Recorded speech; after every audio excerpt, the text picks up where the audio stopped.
Sir, तुम्ही हिंगणा मतदारसंघातून विधानसभेसाठी उभे आहात. तुमचा पूर्ण परिचय काय आहे आणि निवडणूक चिन्ह काय आहे? माझं नाव आहे नितेश प्रल्हाद खडसे. हिंगणा 50 विधानसभा क्षेत्रामधून मी अपक्ष उमेदवार आहे आणि मला राष्ट्रीय गोंडवाना पार्टी यांनीसुद्धा समर्थन दिलेलं आहे, बिनशर्त पाठिंबा दिलेला आहे.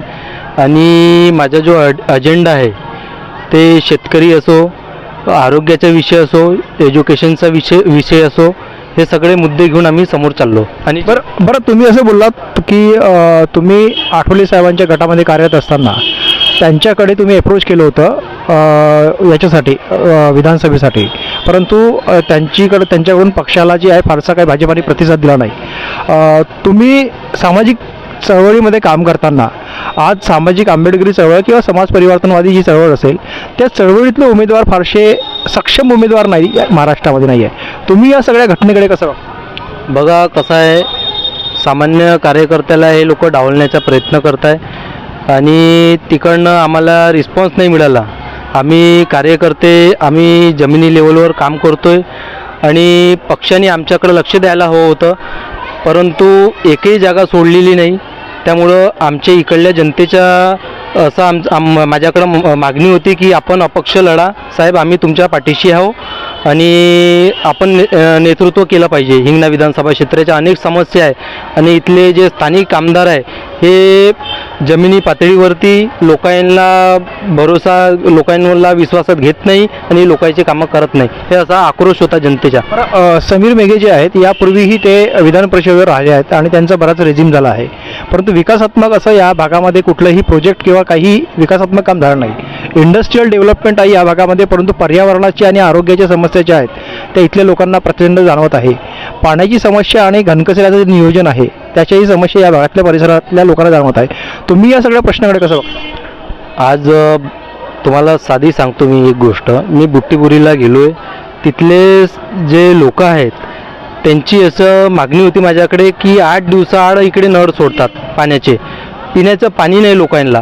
आणि हे BJP सरकार तिथे आहे, नगर परिषद बुट्टीपुरीमध्ये BJPची सत्ता आहे, पण स्थानिक जे लोक आहे रहिवासी त्यांच्याकडे हे लोक लक्ष देत नाही. हे 5 वर्ष सत्तेवर आल्यावर फक्त खुर्चीसाठी हे सत्तेवर येतात, 5 वर्ष लक्ष नाही देत जनतेकडं. लोक मरत आहे पाण्यामुळे, लोकांना पिण्यासाठी पाणी नाही. त्यांचं BJPचं तिथं सरकार आहे, त्यांचं म्हणणं असं आहे की तुम्ही 8 दिवसाचं पाणी साचवून ठेवा. आता ते छोट्याशा झोपडीमध्ये 8 दिवसाचे पाणी कुठं साचवून ठेवणार ते लोक? माझं अशी मागणी होती तिथे की 2 दिवसाआड आपण तिथं नळ सोडला पाहिजे, लोकांना पाणी दिलं पाहिजे. आणि महत्त्वाचा भाग शेतकऱ्यांना, आज तुम्ही पहा शेतकऱ्यांची इतकी दुरवस्था आहे महाराष्ट्रामध्ये. कापसाला 10,000 रुपये भाव मिळाला पाहिजे आणि सोयाबीनला 9,000 रुपये भाव मिळाला पाहिजे, हे माझी मागणी आहे, आधीपासूनच मागणी आहे.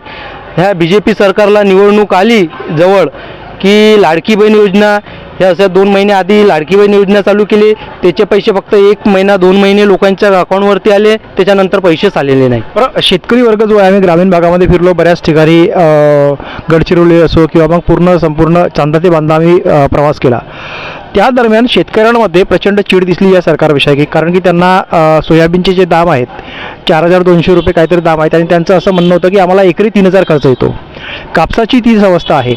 या सगळ्या हमीभावाच्या प्रश्नासंदर्भामध्ये तुम्ही विधानसभेमध्ये तुम्हाला संधी दिली तर विधानसभेत तुम्ही हा प्रश्न कसा लावून द्या? आज तुम्ही एकंदरीत बघितलं तर कानोली बारा असो, अनेक शेतकऱ्यांनी आमच्या हिंगणा विधानसभा क्षेत्रात जवळपास 60 शेतकऱ्यांनी आत्महत्या केलेली आहे. याचे जबाबदार कोण आहे? महाराष्ट्रात, केंद्रात, राज्यात BJPची सरकार आहे, पण शेतकरी सुखी नाही. आज तुम्ही बघितलं स्थानिक लेवलवर ज्या शेतकऱ्याचं नुकसान झालेलं आहे पंचनामे करतात, पण त्यांच्या अकाउंटवरती पैसे येत नाही. ते स्थानिक जे पटवाडी आहे तिथले ते लोक सेटलमेंट करून ज्यांचे नुकसान भरपाई झाली त्यांचे पंचनामे नाही करत, ते भलत्याचे पंचनामे करतात नाही, त्यांच्या अकाउंटवरती पैसे टाकतात. त्याच्यामधनं पटवाडीचे सुद्धा त्याच्यात फायदा असतो, पण ज्यांचं खरंच नुकसान झालं तर त्यांना खरं भरपाई मिळाली पाहिजे. बरं, तुम्ही सामाजिक चळवळीमध्ये काम करताय, तुम्हाला असं वाटतंय का की संविधान आणि आरक्षण हे दोनही जे महत्त्वाचे मुद्दे आहेत SC ST OBCसाठी हे अजूनही धोक्यात आहे? बघा, तुम्हाला एक साधं सांगतो मी की निवडणुका आल्या की काँग्रेस म्हणते संविधान बदलणार. बी जे पी म्हणतात. म्हणजे हे 5 वर्ष ह्या लोकांनी ह्या कामामध्येच आपलं 5 वर्ष याच्यात घाललेले आहे. शेतकऱ्याकडे जे युवा आहे बेरोजगार, जे मुलं मुली बेरोजगार आहे, त्यांच्याकडे लक्ष दिलेलं नाही. आज तुम्ही महागाई पहा, महागाई इतकी वाढलेली आहे, ह्या सरकारचं याच्याकडे लक्ष नाही. हे फक्त काँग्रेसवर टीका करतात, काँग्रेसवाले यांच्यावर टीका करतात. पण जे स्थानिक लोक आहे, जे शेतकरी असेल, बेरोजगार युवा असेल आणि आरोग्य विभाग असेल किंवा पोलीस डिपार्टमेंटमध्ये सुद्धा आज असं पाहन तर त्यांना सुविधा नाही, क्वार्टर्स नाही. पोलीसवाले सुद्धा किरायाने भाड्याने राहतात. पोलीसवाल्याला सुद्धा क्वार्टर दिले तर ते 2-2, 5-5, 10-10 वर्ष ते क्वार्टर खाली नाही करत. त्यांना त्यांची बदलीसुद्धा होतात, पण क्वार्टर त्यांचे खाली होत नाही. बरं, हिंगण्यामध्ये जे सामना आहे ते तुम्हाला काय वाटतं की दुहेरी आहे, तिहेरी आहे की चौरंगी सामना आहे? नाही, खरं म्हणजे आपण एकंदरीत पाहिलं तर जनतेचा मला चांगला रिस्पॉन्स मिळत आहे. लोकांचं असं म्हणणं आहे की आम्हाला बी जे पीसुद्धा नको आणि आम्हाला राष्ट्रवादीसुद्धा नको आहे. म्हणजे महायुती नको आणि महाविकास आघाडी हेही नको. आम्हाला आमचे लोकांचे प्रश्न जो विधानसभेवर मांडू शकते असा नेता पाहिजे आणि युवा पिढीतला नेता पाहिजे.